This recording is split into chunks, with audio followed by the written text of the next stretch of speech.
पितृपक्ष का भारतीय संस्कृति में एक विशेष महत्व है। यह 16 दिनों की वो अवधि होती है जब हम अपने दिवंगत पूर्वजों पितरों को श्रद्धापूर्वक याद करते हैं और उनके प्रति अपनी कृतज्ञता व्यक्त करते हैं। इस दौरान श्राद्ध, तर्पण और पिंडदान जैसे अनुष्ठान किए जाते हैं जिनका उद्देश्य पितरों की आत्मा को शांति प्रदान करना होता है। इस परंपरा से जुड़ी कई कथाएं प्रचलित हैं, जिनमें से एक महाभारत से संबंधित है। यह कथा दानवीर कर्ण से जुड़ी हुई है, जिसके बारे में कहा जाता है कि उसे मृत्यु के बाद भी पितृपक्ष के महत्व का अनुभव हुआ। दानवीर कर्ण की कहानी। जब महाभारत के युद्ध में दानवीर कर्ण का निधन हुआ तो उसकी आत्मा स्वर्ग लोक पहुंची। स्वर्ग में कर्ण को भोजन की जगह सोने और चांदी के आभूषण और रत्न दिए गए। कर्ण इसे देखकर हैरान रह गया और उसने देवराज इंद्र से पूछा कि उसे भोजन क्यों नहीं दिया जा रहा।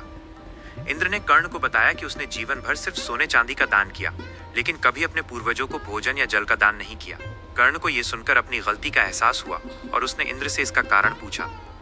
कर्ण ने बताया कि उसे अपने पूर्वजों के बारे में जानकारी नहीं थी, जिसकी वजह से वो कभी उनका श्राद्ध या तर्पण नहीं कर पाया। कर्ण की बात सुनकर इंद्र ने उसे 16 दिनों के लिए फिर से मृत्यु लोक पृथ्वी पर जाने की अनुमति दी। पृथ्वी पर वापस आकर कर्ण ने 16 दिनों तक अपने पितरों का श्राद्ध और तर्पण किया।